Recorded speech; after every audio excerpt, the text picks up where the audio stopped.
ডিমের কারি বানাবো, তার জন্য এখানে ডিমের মধ্যে প্রথমে এই সেদ্ধ ডিম করে রেখেছি। এখানে একটু লবণ দেব আর সামান্য একটু হলুদ গুঁড়ো দেব।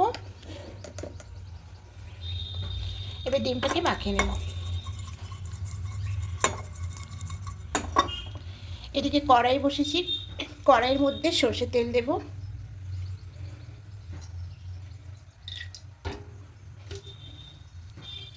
এবার তেলের মধ্যে প্রথমে ডিমগুলোকে ভেজে নেব।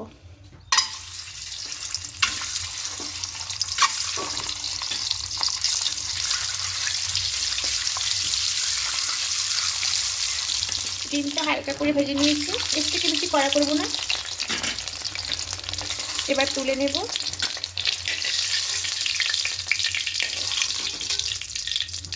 এবার এই তেলের মধ্যে গোটা গরম মশলা, দারুচিনি, এলাচ, লবঙ্গ। এবার এখানে দিয়ে দেবো পেঁয়াজ কুচি। পেঁয়াজটা ঠিক এভাবে মিহি করে কেটেছি। এরকম ছোটো ছোটো করে কুচি করে কাটতে হবে।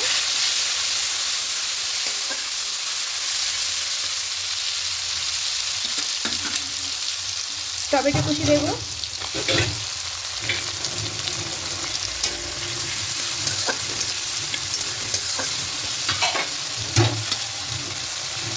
এবার এর মধ্যে দেবো আদা রসুনের পেস্টটা।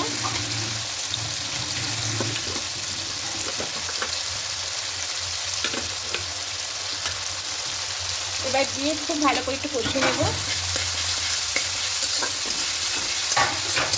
লবণটা এখানে দেবো, তাহলে খুব তাড়াতাড়ি টমেটো পেঁয়াজ নরম হয়ে যাবে। তার পরিমাণ মতো লবণটা এখানে অ্যাড করবো। এবার দিয়ে খুব ভালো করে কষিয়ে নেব টমেটো পেঁয়াজটা করে যাওয়া পর্যন্ত।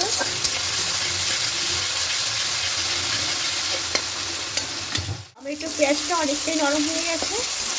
এবার বাকি গুঁড়ো মশলাগুলো অ্যাড করব। জিরে গুঁড়ো দেব,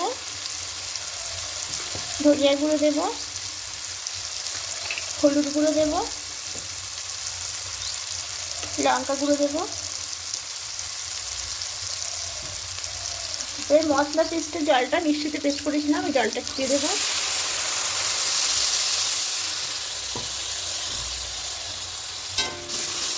এটা খুব ভালো করে কষিয়ে নেব।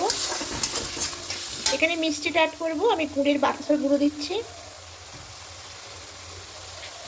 দিয়ে খুব ভালো করে মিষ্টি একটু কষিয়ে নেব।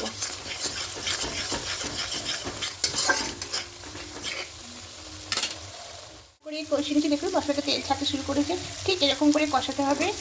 মশলা যত ভালো কষাবে তত স্বাদ ভালো হবে। এইরকম পুরো শুকনো শুকনো হয়ে যাবে, তখন এখানে জলটা অ্যাড করব।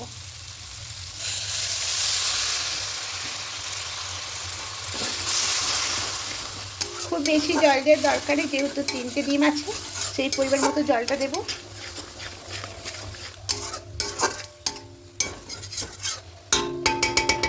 এবার এখানে ডিমগুলো দিয়ে দেব।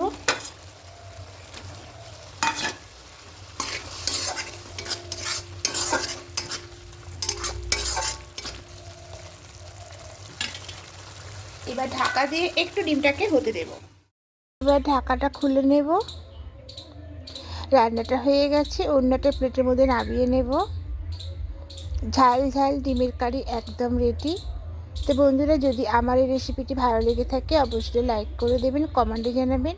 আর যারা নতুন বন্ধুরা দেখছেন এখনও পর্যন্ত সাবস্ক্রাইব করেননি, তাদের কাছে অনুরোধ রইল সাবস্ক্রাইব করে পাশে থাকার জন্য। আমি আপনাদের পাশে থাকবো। আজকের মতো টাটা।